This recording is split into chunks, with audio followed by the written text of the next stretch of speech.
से चर्चा का विषय है। क्या बांग्लादेश में 1971 दोहराएगा भारत? भारत अपनी मिलिट्री को भेजेगा, अपनी सेना को भेजेगा?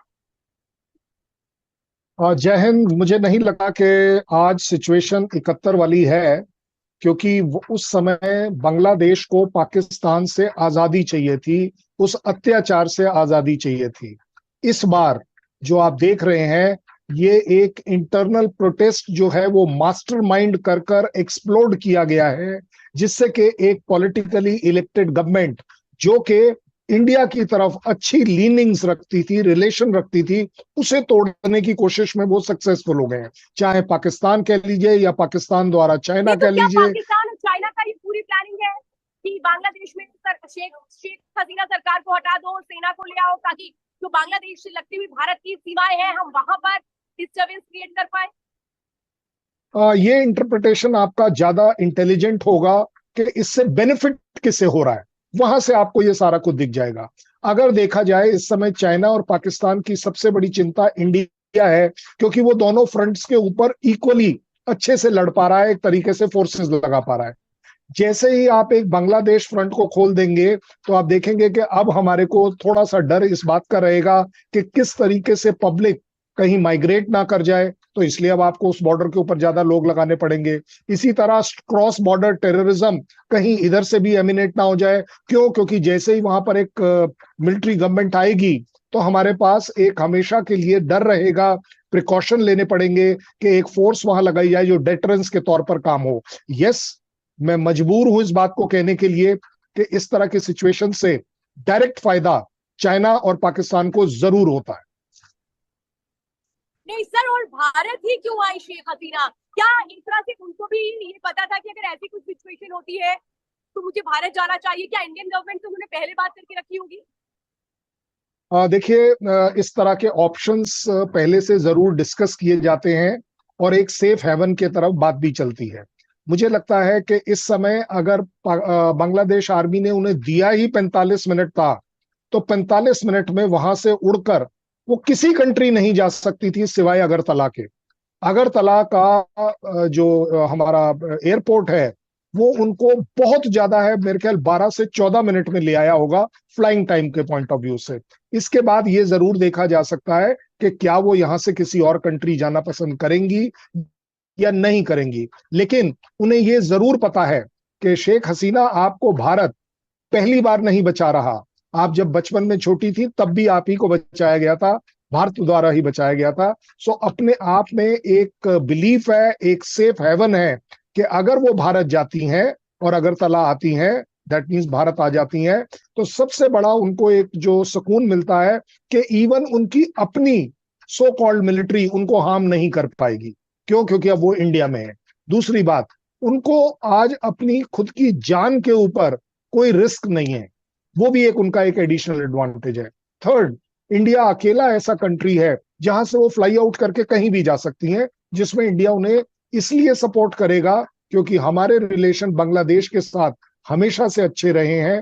हमने इवन एक समय था उनको आजादी दिलाने में इतनी मदद करी है, जबकि हम चाहते तो हम उसको ऑक्यूपाई कर सकते थे, लेकिन हमने नहीं किया है। हमने उनको छोड़ा है, उनको प्रॉस्पेरिटी के लिए काम करने को छोड़ा है, जिस तरीके से सर, इनको। जी। आपको रोक रही हूँ सर, मुझे एक और बात बता दीजिए जल्दी से कि ये जो सेना ने वहां पर ये कहा कि हम 48 आवर्स में एंट्रीम गवर्नमेंट फॉर्म कर देंगे, क्या ये कहें कि सेना बहुत प्लान करके चल रही थी और वो भड़का रही थी ताकि जो शेख हसीना है उनको हटाया जा पाए और खुद वो आ जाए? आप सिलसिलेवार इसको इवेलुएट कर लीजिए। शेख हसीना चौथी बार इलेक्ट होती हैं, ऑपोजिशन उनके खिलाफ काम करता है, आर्मी कुछ नहीं बोलती है, उनको बोलने देती है। दूसरा, प्रोटेस्ट होते हैं, स्टूडेंट प्रोटेस्ट होते हैं, वो भयानक होते चले जाते हैं, लोगों की मौत होती है। आर्मी कंट्रोल कर सकती थी लेकिन उन्होंने कंट्रोल नहीं किया, उसको सिचुएशन को बद से बदतर होने दिया। उससे बड़ी बात, जब अब बात आई है आज की, उन्होंने 45 मिनट क्यों दिए? इससे बड़ी और क्या डिक्टेटरशिप होगी कि आप एक गवर्नमेंट को और उसके प्राइम मिनिस्टर को, जो आपका अपना है, उसको 45 मिनट देते हैं जिसमें से उसको अपनी कंट्री छोड़कर जाना है, उसको रिजाइन करके जाना है। वो रोक सकती थी। उससे और बड़ी बात, प्राइम मिनिस्टर हाउस में आज पूरी जनता घुसी हुई है। ये वो घर है जो कि मोस्ट प्रोटेक्टेड होना चाहिए अपने आप में, सर, ये तो मुझे ये होने वाली देती है। नीति को याद करा रहे हैं, जैसा मैं वही श्रीलंका कह रहा हूं, में मैं वही कह रहा हूं। जी जी, क्योंकि ये सिचुएशन आपने होने दी है कि आपका दबदबा अब आ जाए, पूरे वर्ल्ड फोरम पर आप बोल पाए कि देखिए आर्मी ने टेक ओवर इसलिए किया है क्योंकि मजबूरी थी, हमें पीस लानी थी, हमें सिचुएशन को नॉर्मलाइज करना था, इसलिए वो इस तरह की अनाउंसमेंट जरूर करेंगे। ये तो बिल्कुल जिसको बोलते हैं ना, छोटे बच्चे को रट्टू तोता की तरह पता होता है कि जैसे ही आप आर्मी लेकर ऊपर आए, आपका पहला यही होता है कि 24 से 48 घंटे में हम सबको ठीक कर देंगे। ये नहीं, आज लेकिन पहली बार नहीं हो रहा है। आर्मी ने सर, वहां की आर्मी ने शेख हसीना को क्यों अल्टीमेटम दे दिया कि आप छोड़ दीजिए?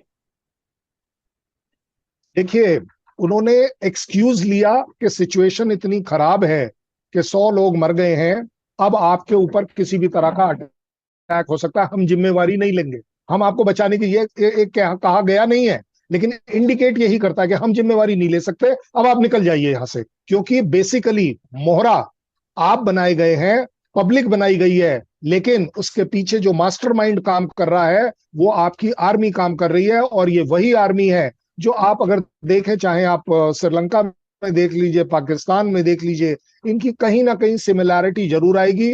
हर बार ये लोग कोई ना कोई एक्सक्यूज लेते हैं जिस वजह से आर्मी को टेक ओवर करना सर, पड़ता है, आगे क्या? और उसके बाद आपको क्या लग रहा है अनाउंसमेंट आगे सबसे पहले बांग्लादेश यही है। क्या? कभी क्या तो अब आपको आगे लगता है कि मिलिट्री रूल यस हटेगा, यस क्या होगा? यस, देखिए वहां पर ऐसी कोई ऑपोजिशन पार्टी नहीं है जो अपने आप गवर्नमेंट बना ले।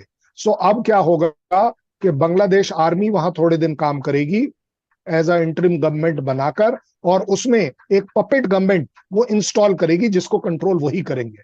ये आप नियरेस्ट फ्यूचर में देख सकते हैं। जो ये रिजर्वेशन का बिल लगाया था, इसके ऊपर आर्मी हॉल्ट लगा देगी सो दैट पब्लिक में जो अनरेस्ट है वो किसी हद तक रुक जाए, और इस दौरान शेख हसीना आर्मी वापस अपने आप को बांग्लादेश जा स्टैब्लिश। पाएगी सर? देखिए, आज ये कहना बड़ा मुश्किल हो जाएगा कि नियर फ्यूचर में जा पाएंगी, वो बिल्कुल नहीं जा पाएंगी। ये बिल्कुल वो नवाज शरीफ वाला मामला है जो पाकिस्तान में है, कि ये सिचुएशन फेवरेबल होते होते टाइम लगेगा, और आप देखेंगे आज नहीं तो कल, यस, अगर इंडिया जैसी कंट्रीज उसे सपोर्ट कर पाते हैं, यूएस का जो गलत इन्फ्लुएंस वहां पर है उसे न्यूट्रलाइज कर पाते हैं, पाकिस्तान की जो टेररिज्म की एक्टिविटीज वहां पर बढ़ रही हैं, इंस्टिगेट कर रहे हैं, इन्हें रोक पाते हैं, तो वो जरूर वापस चली जाएंगी। और मैं कहता हूं उम्मीद पे दुनिया टिकी है, बांग्लादेश को अपनी डेमोक्रेसी में उम्मीद रखनी चाहिए। सर, एक बात बताइए, क्या आपको लगता है पाकिस्तान इसका सीधा सीधा फायदा उठाएगा? क्योंकि सीधे कई बार बांग्लादेश शेख हसीना भी कहती सुनाई दी थी कि ये सब कुछ ऐसा ही करवा रहा देखिए, इसमें तो कोई शक है ही नहीं, दुनिया की कहीं पर कोई भी अपराइजिंग होगी तो आप देखेंगे पाकिस्तान का कोई ना कोई हाथ होगा। ये तो ऑफिशियली बांग्लादेश ने स्टैंड लिया था कि हम इस एंगल पर इन्वेस्टिगेट कर रहे हैं कि पाकिस्तान का क्या रोल है इसके अंदर। तो यस, अगर शेख हसीना जाती हैं, एक आर्मी आती है, तो पाकिस्तान को एक फेवरेबल सिचुएशन मिलती है कि जो इन्वेस्टिगेशन उनके खिलाफ थी, जो कुछ प्रूव होने वाला था, वो सब रुक जाएगा। It's a direct benefit to Pakistan. बिल्कुल सर।